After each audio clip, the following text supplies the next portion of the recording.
इसमें हम लोगों की कोई गलती नहीं है। भगवान ने हमको इसी वे में बनाया है and this is a natural instinct by birth. शुरू में नहीं पता लग जाता कि मैं गे पैदा हुआ हूँ, मैं लेस्बियन पैदा हुई हूँ। हमें ये बात पता लगती है 15 या 16 साल के बाद जाके सही से हम लोग आइडेंटिफाई कर पाते हैं अपने आप को, जब हमें कहीं से पता लगता है कि हाँ हमारी फीलिंग्स ये हैं और हम ये डेवलप कर रहे हैं। सिंगल मदर हूँ, मेरा एक बच्चा था, ये 4 महीने का था तभी डिवोर्स हो गया था, तब से अकेले पाला था। उसको चिढ़ाते थे, तू तो मीठा है, तू छक्का है, तू इजड़ा है। उसको बहुत सोसाइटी ने मिलके टीज किया। आरवी को इतने पैनिक अटैक्स आते थे और आरती मम्मा, आरती मल्होत्रा मैम, आरवी की मम्मी।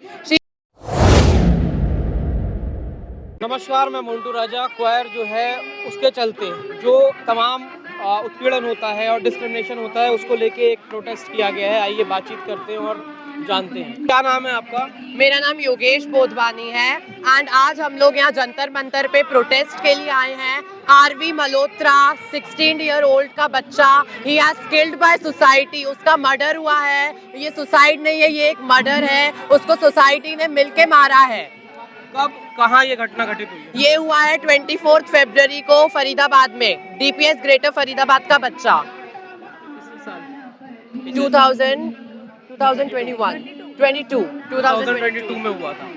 तो क्यों मार दिया गया? क्या कह के मार दिया गया? आरवी को स्कूल कैंपस में सेक्सुअली असॉल्ट किया था 5-6 बच्चों ने मिलके। वो उसके शौक थे नेल पेंट लगाना, इयररिंग्स पहनना। वो बहुत अच्छा आर्टिस्ट था, ज्वेलरी बनाता था, लेकिन लोगों को सहा नहीं गया। उसको चिढ़ाते थे, तू तो मीठा है, तू छक्का है, तू इजड़ा है। उसको बहुत सोसाइटी ने मिलके टीज किया। आरवी को इतने पैनिक अटैक्स आते थे और आरती मम्मा, आरती मल्होत्रा मैम, आरवी की मम्मी, she is struggling daily just for her sons justice. और वो जस्टिस फॉर आरवी एक कैंपेन चला रही हैं। वो हम सारे एलजीबीटीक्यू बच्चों के लिए फाइट कर रही हैं। तो सरकार से क्या मदद मिली? कोर्ट में गया होगा मामला, जज ने क्या कहा? कोर्ट ने, न्यायालय ने क्या कहा? पंजाब हाई कोर्ट में केस चल रहा है चंडीगढ़ में और हमको यही उम्मीद है कि हमको जल्द से जल्द जस्टिस मिलेगा। तो आपको क्या लगता है ये कब तक ठीक हो पाएगा? क्योंकि तमाम जो है देखा ये गया है कि एक डिस्पैरिटीज देखी जाती हैं भाई, कि आप ठीक नहीं हो, प्राकृतिक नहीं बोला जाता इस चीज को। उन चीजों को क्या कहेंगे आप? ये लोग समझते हैं कि एक दिमागी रोग है, लोग समझते हैं कि ये बीमारी है, बट इसमें हम लोगों की कोई गलती नहीं है। भगवान ने हमको इसी वे में बनाया है and this is a natural instinct by birth. हम लोग जब तक हमको जस्टिस नहीं मिलेगा, हम लोग रुकने नहीं वाले। पार्लियामेंट के अंदर भी कानून कई बार कहा गया कि इसके लिए कानून बनाएंगे, लेकिन जो सांसद हैं वही हंस देते हैं, खिल्ली उड़ा देते हैं। क्या कहेंगे आप? अपना परिचय। उनके सबके घरों में एक एक बच्चा जब तक ऐसा पैदा नहीं होगा, मुझे लगता है समझ आवाज तब तक आएगी नहीं। वो दर्द, वो तकलीफ, वो पेन नहीं समझ में आने वाला है। मुझे तो कुछ ऐसा लगता है, क्योंकि एक माँ ही बता सकती है इस बच्चे की कि वो बच्चे उस माँ के लिए क्या होता है। एक बच्चा माँ के लिए क्या होता है, एक प्यार माँ का बच्चे के लिए, बच्चे का माँ के प्यार क्या होता है। मैं एक सिंगल मदर हूँ, मेरा एक बच्चा था, ये 4 महीने का था तभी डिवोर्स हो गया था, तब से अकेले पाला था। अब कौन जिम्मेवार है इसके सुसाइड का, मुझे बताएंगे? किससे जाके पूछूं? सुप्रीम कोर्ट ने राहत दी। तमाम जो कहते हैं कि भाई जो थर्ड जेंडर एक तरह से बोला जाता है, कानून बन गए, सुप्रीम कोर्ट ने राहत दी, लेकिन सोसाइटी एक्सेप्ट करने को तैयार नहीं है। वैसे बहुत एडवांस है, वेस्टर्न कल्चर भी फॉलो करते हैं, कैरी करते हैं, बहुत ऊपर जाने की बात करते हैं, लेकिन एक्सेप्टेंस इस चीज को लेके क्यों नहीं है? इसके पीछे का रीजन क्या देखती है? क्योंकि जागरूकता की कमी है। स्कूल्स में प्रिंसिपल, टीचर्स, ये लोग सब इस बात में बात करना भी शर्मनाक समझते हैं। अपने बच्चों को घरों में माएँ बाप बताने में, अगर किसी में घर में गे बच्चा या बाइसेक्सुअल बच्चा पैदा हो जाता है या ट्रांसजेंडर पैदा हो जाता है, उन्हें शर्म आती है सोसाइटी में उसको सामने लाने के लिए। उसकी पढ़ाई लिखाई बंद कर देते हैं।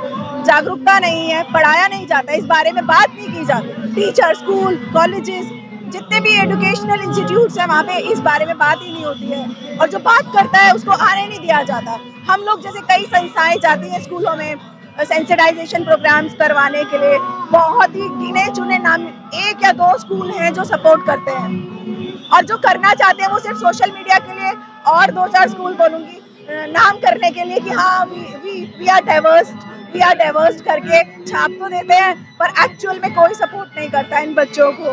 इन बच्चों को बचपन ही किल कर देते हैं, इन बच्चों को मार देते हैं, बचपने में ही मार देते हैं, इनकी जिंदगी जीने की होप खत्म हो जाती है। आप देख सकते हैं आज कितने सारे बच्चे यहाँ इकट्ठा हुए हैं, इन सब की जुबानी आप सुन सकते हो, इनकी कहानी। मेरा तो बच्चा चला गया, पर मैं नहीं चाहती किसी और को, माँ को ऐसे बच्चे को खोना पड़े, इसीलिए मैं इन सब की आवाज़ बन के, मैं अपने आरवी, अपने बेटे की आवाज़ बन के आज यहाँ खड़ी हूँ, इन सब बच्चों के साथ, इनके हक के लिए, इनके प्यार के लिए, इनके साथ के लिए, क्योंकि इनकी भी माएँ इनको अपने घर में देखेंगी ना, कितनी खुशी होगी। मुझे पता है जीना कितना मुश्किल है अपनी औलाद के बिना, आप इनसे तो पूछिए। क्या नाम है आपका? राहुल है एक्चुअली। राहुल, ये बताओ, तमाम जो चीज़ें हैं ये देखी जाती हैं, सोसाइटी के अंदर डिस्क्रिमिनेशन देखा जाता है, तमाम सुप्रीम कोर्ट ने भी फैसला दिया कि भाई आप लोगों को तमाम राइट है, लेकिन जो सोसाइटी है बहुत ज़्यादा वेस्टर्न चीज़ों को फॉलो करती है, लेकिन इस चीज़ की एक्सेप्टेंस है नहीं। क्या आपको झेलना पड़ता है सोसाइटी में? एक्चुअली अगर आप देखें तो सुप्रीम कोर्ट जितनी भी जजमेंट्स दी हैं ज़्यादातर वो ट्रांस हक में रहती हैं, या फिर LGBT के जितने भी आई हैं वो अभी तक उन लोगों ने सिर्फ सेक्सुअली हम लोगों को इंटरकोर्स करने की इजाज़तें दी हैं। अब अगर आप देखोगे तो बुलिंग, जैसे आरवे जिसका शिकार हुआ है वो बुलिंग का हुआ है, वो हम लोग सब उसी को फेस कर रहे हैं। लगातार बुलिंग ही हमारी होती है, टीचर्स हमें बुली करते हैं, हमारे फेलो स्टूडेंट्स हमें बुली करते हैं, सोसाइटी बुली करती है, बाहर निकलते तो बुली करते हैं। अगर हमारे पेरेंट्स हैं तो उनको भी पता नहीं होता, क्योंकि हमें भी शुरू में नहीं पता लग जाता कि मैं गे पैदा हुआ हूँ, मैं लेस्बियन पैदा हुई हूँ। हमें ये बात पता लगती है 15 या 16 साल के बाद जाके सही से हम लोग आइडेंटिफाई कर पाते हैं अपने आप को, जब हमें कहीं से पता लगता है कि हाँ हमारी फीलिंग्स ये हैं और हम ये डेवलप कर रहे हैं। जब इसके बारे में पता लगता है तो फिर ही हम कर पाते हैं। अब जैसे आरवे के साथ हुआ है, उसको भी बुलिंग का शिकार हो तो अपने आप को सेल्फ आइडेंटिफाई में था, और जब हम लोगों के भी वही हुआ, इसलिए उसकी जो लड़ाई है वो हमारी सेम लड़ाई है। सरकार इसके ऊपर कोई भी एक्शन नहीं ले रही है, वो बस मौन वरदान करके बैठी हुई है।